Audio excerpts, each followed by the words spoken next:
Episode में Huangfu ने टैन्यू से पूछा था कि विजुअल कोड एबिस में जाने का तुम्हारा क्या प्लान है। तब इस पर टैन्यू इनसे कहता है कि वैसे तो अभी तुम सभी भी इस फाइट में बहुत ही जख्मी हो गए हो, इसीलिए मुझे ऐसा लगता है कि वहाँ पर जाने से पहले तुम्हें कुछ देर के लिए आराम कर लेना चाहिए, ताकि इस तरीके से तुम सभी की इंजरी हील हो जाए और फिर उसके बाद हम एक साथ में वहाँ पर एंटर करेंगे। तब इसकी ऐसी बात सुनकर वे सभी इसके बारे में सोचने लगे थे, जिस पर टैन्यू इनसे कहता है कि मैं तुम्हें इसके लिए फोर्स नहीं करना चाहता, इसीलिए मैंने तो इसके बारे में केवल अपना सजेशन दिया है, और इसके अलावा भी अगर इसके बारे में तुम्हारा कोई दूसरा प्लान है तो फिर उसके बाद मैं भी उसके लिए रेडी हूँ। अब इतनी बात कहने के बाद वो इनसे पूछता है कि क्या तुमने इसके बारे में कोई दूसरा प्लानिंग किया है, लेकिन हम देखते हैं कि वे सभी इसकी ही बात मानने के लिए रेडी हो गए थे और फिर टैन्यू से कहते हैं कि हम तुम्हारे ही प्लान को फॉलो करेंगे। तब इनकी ऐसी बात सुनकर टैन्यू भी इसके लिए मान गया था और इसके बाद वो इनसे कहता है कि तुम्हें इस तरीके से मेरे सामने पोलाइट होने की जरूरत नहीं है, लेकिन असल में मैंने यहाँ से 30 माइल के दूर वाले जंगल में एक टॉप ग्रेड वाले टाइम ट्रेजर फॉर्मेशन का सेटअप किया है, जहाँ पर मेरे फील्ड डिवीजन के सभी स्टूडेंट कल्टीवेशन प्रैक्टिस कर रहे हैं। तब इसके बारे में जानकर वे सभी काफी हैरान हो जाते हैं, क्योंकि इस तरह से टैन्यू ने अपने साथ वाले सभी लोगों को बचा लिया था।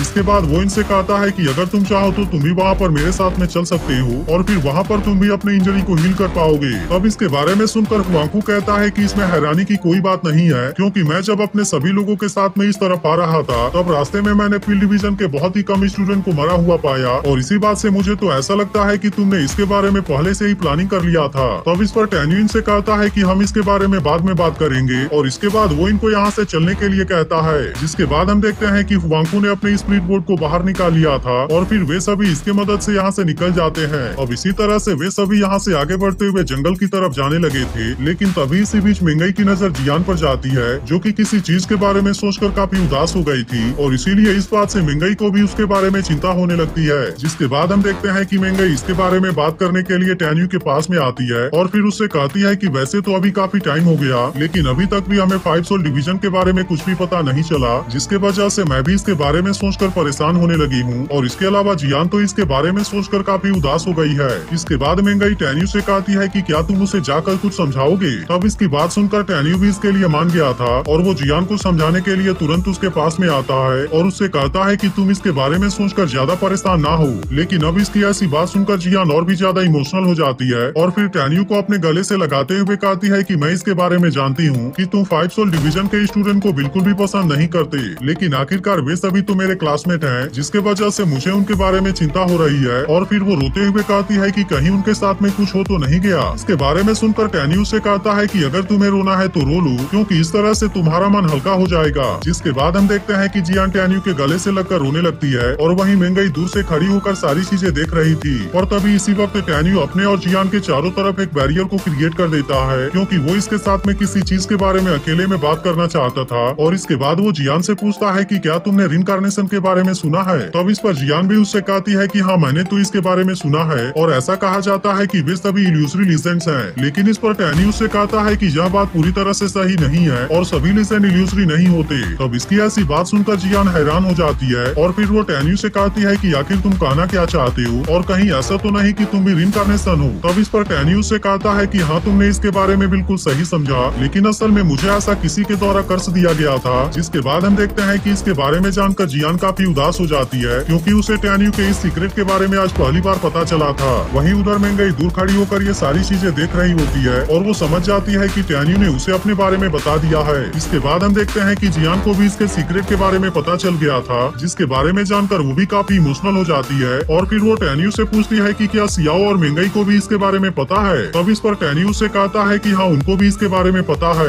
लेकिन असल में इसके बारे में मैं तुम्हें पर्सनली बताना चाहता था, ताकि इस तरीके से मैं तुम्हें याद दिला सकूं कि हमारे साथ में किसी भी समय कुछ भी हो सकता है। इसीलिए सबसे पहले हमें अपने आप को ताकतवर बनाने के ऊपर ध्यान देना चाहिए, ताकि हम आगे आने वाले प्रॉब्लम के साथ में बहुत ही आसानी से डील कर सकें। तब इसकी बात सुनकर जियान उससे कहती है कि मैं भी इसके बारे में समझ गई और इसीलिए मैं भी अब अपने कल्टीवेशन को बढ़ाने के ऊपर ध्यान दूंगी, ताकि इस तरीके से फ्यूचर में मैं और भी ज्यादा ताकतवर बन सकूं और इस तरह से मैं तुम्हारी और मिंगई की मदद कर सकूं। इसी के साथ वो टैन्यू से कहती है कि मैं तुम्हारा बदला लेने में भी तुम्हारी मदद करूंगी। जिसके बाद हम देखते हैं कि इसके बारे में सुनकर टैन्यू मुस्कुराने लगा था, लेकिन असल में जियान को अभी भी अपने डिवीजन के लोगों के बारे में चिंता होती है और इसीलिए वो टैन्यू से कहती है कि अगर मेरे 5 सोल डिवीजन के स्टूडेंट के साथ में तुम्हारा सामना हो जाए, लेकिन अगर वहाँ पर वे लोग सबसे पहले तुम्हारे ऊपर अटैक करने की कोशिश ना करें, तो क्या ऐसा हो सकता है कि तुम उनको कुछ ना करो। जिसके बाद हम देखते हैं कि टैन्यू भी इसके इस बात के लिए मान गया था और वो जियान से कहता है है कि अगर वे लोग मेरे ऊपर अटैक करने की कोशिश नहीं करेंगे तो फिर उसके बाद मैं भी उन्हें कुछ नहीं करूंगा। तब इसके बारे में सुनकर जियान बहुत ज्यादा खुश हो जाती है और इसी के साथ साथ वो टैन्यू को इसके लिए थैंक यू भी कहती है। जिसके बाद हम देखते हैं कि टैन्यू ने अपने बैरियर को यहाँ से हटा दिया था और फिर मेंगाई भी इनके साथ में आकर खड़ी हो जाती है। वहीं दूसरी तरफ हम देखते हैं कि टैन्यू के साथ वाले बाकी लोग एक जगह पर कल्टीवेशन प्रैक्टिस कर रहे थे और तभी कुछ देर में टैन्यू भी बाकी सभी लोगों के साथ में यहाँ पर आ जाता है। लेकिन अब इन लोगों को यहाँ पर प्रैक्टिस करता हुआ देख वे सभी काफी हैरान हो गए थे, क्योंकि उन्होंने इसके बारे में उम्मीद नहीं किया था कि टैन्यू ने इतने अच्छे से प्लानिंग किया होगा। तभी इसी बीच हम देखते हैं कि टैन्यू के साथ वाले कुछ लोग इसे देख लेते हैं और इसे वापस यहाँ पर देख बहुत ज्यादा खुश हो गए थे। तभी टैन्यू इनसे कहता है कि वैसे तो मैं काफी टाइम से यहाँ पर नहीं था और इसीलिए कहीं इसके दौरान यहाँ पर कोई प्रॉब्लम तो नहीं हुई। तब इस पर इसमें से एक लड़का कहता है कि कुछ समय पहले यहाँ पर लो लेवल वाले कुछ डीमन बीस्ट आ गए थे, लेकिन हमने उन सभी को मारकर यहाँ से भगा दिया।